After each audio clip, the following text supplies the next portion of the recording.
"Eat," Bumpy said, pushing the plate of ribs across the table. June 10th, 1963. Small's Paradise. The restaurant was packed, but everyone knew what was happening at table 7. The man sitting across from Bumpy was shaking so bad he could barely hold his fork. He was the one who told the Italians where Bumpy's cash houses were, who'd helped the Genovese move into Harlem, who'd gotten rich while Bumpy counted days in Alcatraz. "I said eat," Bumpy repeated, and this time his hand moved to his waistband. "Because this is your last meal, Marcus."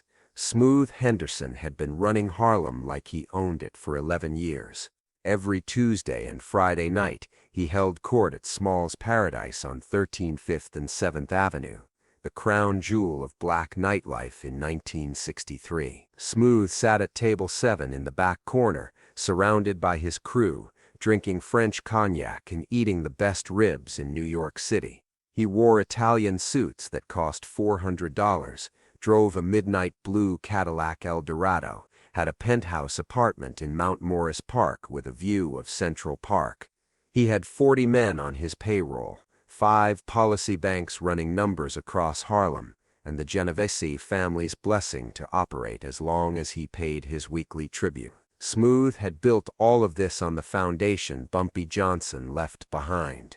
The connections, the infrastructure, the respect. He'd taken everything Bumpy created and claimed it as his own, and for 11 years, while Bumpy rotted in Alcatraz, Smooth had slept peacefully until June 7th, 1963. That was the day Bumpy walked out of Alcatraz, carrying everything he owned in a paper bag. 56 years old, gray in his hair now, 11 years older, but his eyes, those eyes still had that cold, calculating stillness that made strong men nervous. Bumpy didn't go home when he arrived in New York, didn't embrace his wife, didn't stop to rest after the 3-day train ride from San Francisco. He went straight to Junie Bird's apartment on 14 Fifth Street. Junie was waiting, 63 now, gray-haired, but loyal to his last breath. "Give me names," Bumpy said, not even sitting down. Junie had a list ready. He'd spent 11 years watching, listening, keeping track. He rattled off 15 names. Men who'd gotten rich while Bumpy was locked away. Men who'd carved up his territory like he was never coming back. But one name made Bumpy's jaw tighten: Marcus Henderson. Smooth had been Bumpy's protégé, a sharp young hustler from 11 18th Street that Bumpy had taken under his wing in 1947. Bumpy taught him the numbers game, showed him how to run policy banks, introduced him to the right people, protected him. When Dutch Schultz's old crew came for revenge, when Bumpy got arrested in 1952 for conspiracy, he trusted Smooth to hold things together, take care of the organization, send money to Mame. For 2 years, Smooth did exactly that. Then the money stopped. The letters stopped, and according to Junie, Smooth had made a deal with Vito Genovese. He'd given up the locations of Bumpy's policy banks, told them which cops were on Bumpy's payroll, revealed where the cash houses were, and in exchange the Italians let Smooth keep on 25th Street for himself. Bumpy had spent 11 years in Alcatraz thinking about that betrayal, 11 years planning what came next. "Where does he eat?" Bumpy asked. "Small's Paradise," Junie said. "Every Friday night, table 7, shows up at 9 o'clock like clockwork." Bumpy looked at his watch. It was Friday, 6 p.m. "Get me a table right next to his." At 8:45 p.m., Small's Paradise was filling up. The weekend crowd was arriving. Hustlers, musicians, working folks, spending their paychecks on good food and cold beer. The 3-piece jazz combo was warming up in the corner. Bumpy Johnson walked in at 8:50 p.m. He was wearing the same suit he'd worn on the train from California, a charcoal gray number that had seen better days.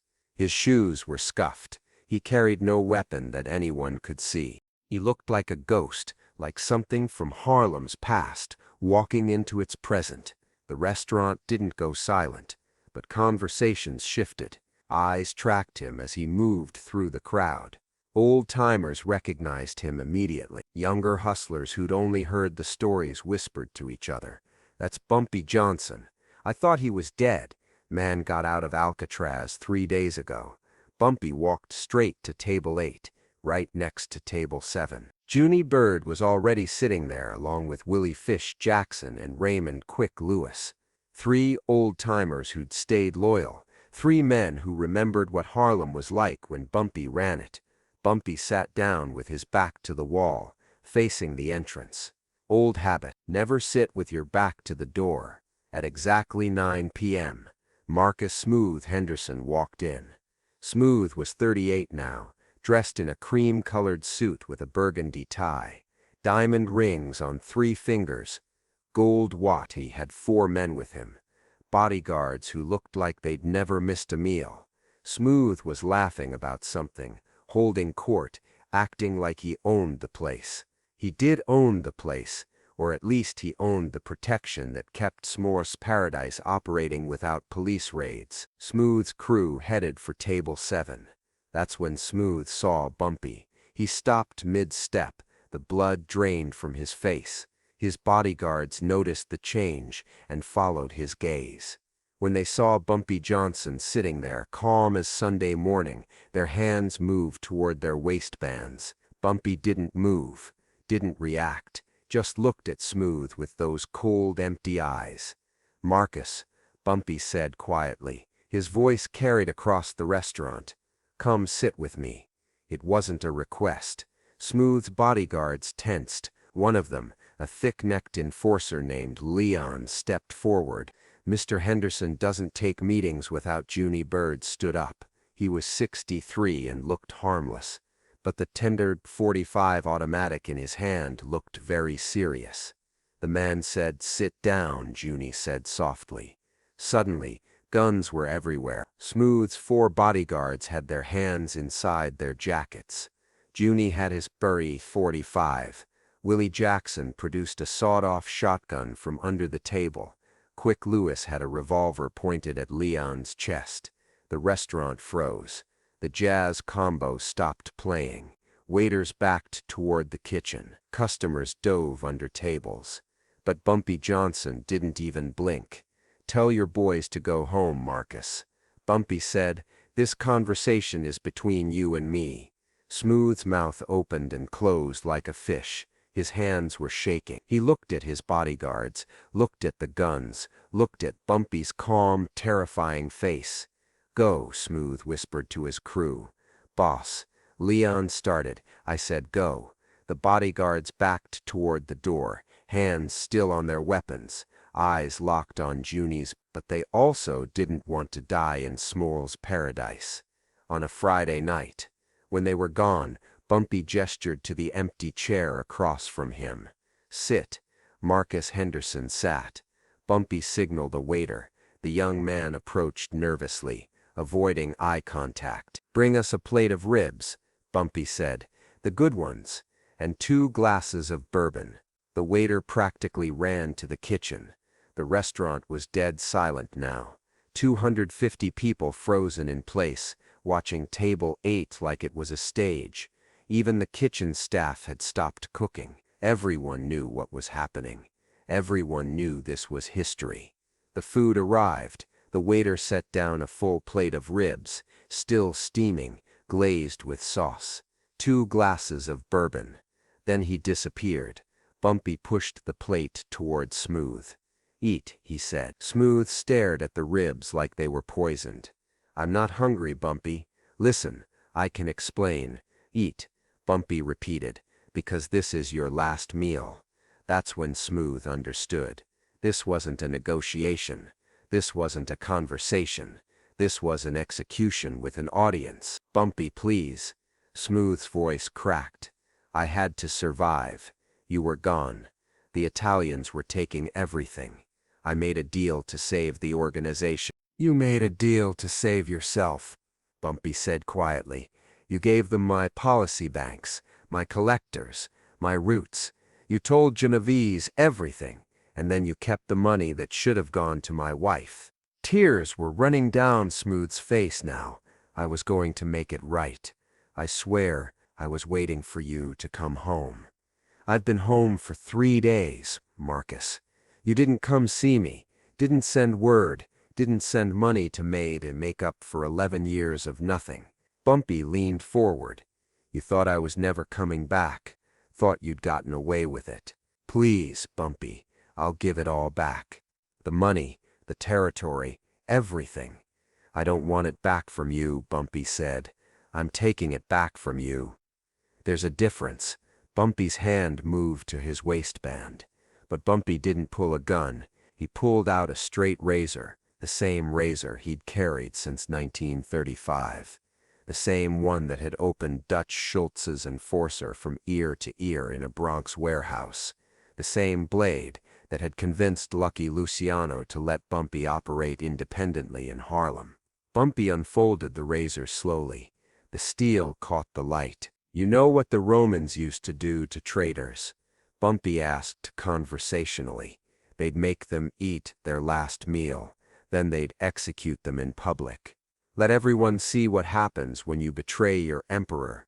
Smooth was hyperventilating now, eyes locked on the razor.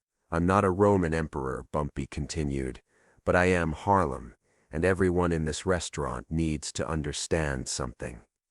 He raised his voice so every person in Smooth's paradise could hear. "When I went to Alcatraz, some of you forgot who built this, forgot whose streets these are, forgot that respect isn't something you take, it's something you earn." He looked directly at Smooth. "Marcus Henderson forgot. So now Marcus Henderson is going to help me remind everyone." Bumpy stood up. Smooth tried to bolt, but Junie was behind him in a second, gun pressed against his spine. "Stand up," Bumpy ordered. Smooth stood, legs shaking so badly he could barely support himself. Bumpy walked around the table until he was face to face with the man who'd betrayed him. Then, with the entire restaurant watching, Bumpy raised the razor to Smooth's throat. Not to kill, to mark. In one quick motion, Bumpy cut a thin line across Smooth's left cheek.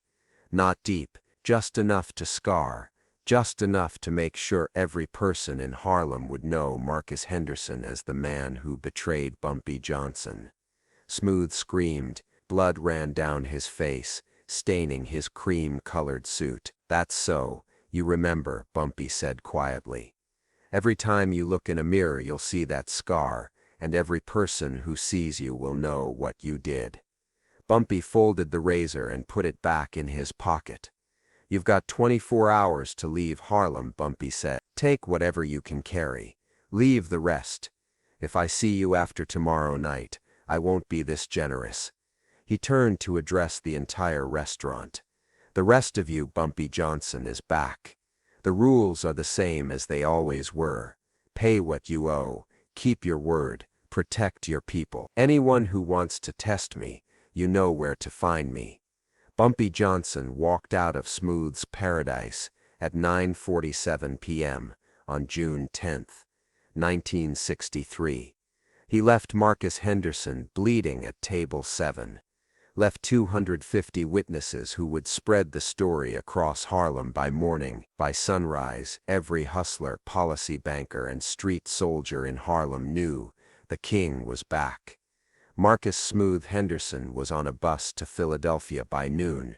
He never returned.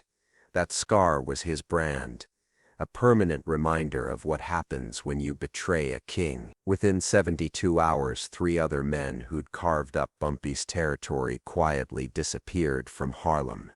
Not killed, just gone, relocated with a clear understanding: stay away or join Smooth. The Genovese family who'd moved into Harlem while Bumpy was locked up sent a captain to negotiate. The meeting lasted 4 minutes. Bumpy's terms were simple. "You've got 2 weeks to pull out of Harlem. Everything north of 110th Street is mine again. Non-negotiable." The Italians left without arguing. They'd lost 3 soldiers trying to hold Bumpy's old territory in the past week. The cost of fighting him was higher than the profit. Within 6 months, every piece of Bumpy's empire was back under his control, not through war, not through bloodshed, through fear, respect, and calculated power. The night at Small's Paradise became Harlem legend. Old-timers still talk about it, about how Bumpy didn't need an army, didn't need speeches. He walked into a restaurant, faced his betrayer, and with 1 razor and 250 witnesses, reminded everyone who really ran Harlem. You can lock a man up for 11 years. You can steal his money, take his territory, turn his people against him. But you can't take his throne, not if he's a real king. Bumpy Johnson proved something that night. Power isn't about who has the most guns. It's about who commands the most respect. And respect isn't given. It's earned through loyalty, intelligence, and the will to do what others won't when justice demands it. Marcus Henderson betrayed him for money. The Italians challenged him for territory. Every traitor thought Bumpy was finished. They all learned the same lesson. Bumpy Johnson doesn't make threats. He makes promises, and he keeps every single one. That's why they called him the Godfather of Harlem. Years later, in 1975, a journalist tracked down Marcus Henderson in Philadelphia. He was working in a car wash, living in a studio apartment. The scar on his face was still visible, still marked him. "Do you regret what you did?" the journalist asked. Marcus looked at his reflection in a car window, touched the scar. "Every single day," he said, "but the worst part isn't the scar. It's knowing I had everything, and I threw it away because I thought loyalty was negotiable. Bumpy taught me it's not. He taught everyone that night." "Do you hate him?" Marcus shook his head. "I hate myself. Bumpy did what he had to do, what I deserved, and honestly, he was merciful. He could have killed me. Instead, he let me live with what I did." The razor Bumpy used that night, the one he'd carried since 1935, was eventually donated to the Schomburg Center for Research in Black Culture. It's in their collection now, preserved as a piece of Harlem history. A reminder that sometimes justice doesn't come from courtrooms. Sometimes it comes from a straight razor and a man who refuses to forget. If this story of loyalty, power, and street justice moved you, hit that subscribe button. Drop a like if you understand that real kings don't need crowns. They need respect. Share this with someone who knows that betrayal always comes with a price.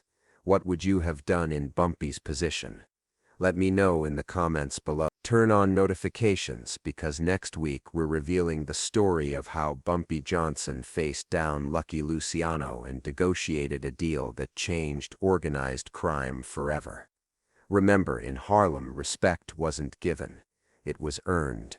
1 razor, 1 scar, 1 legend.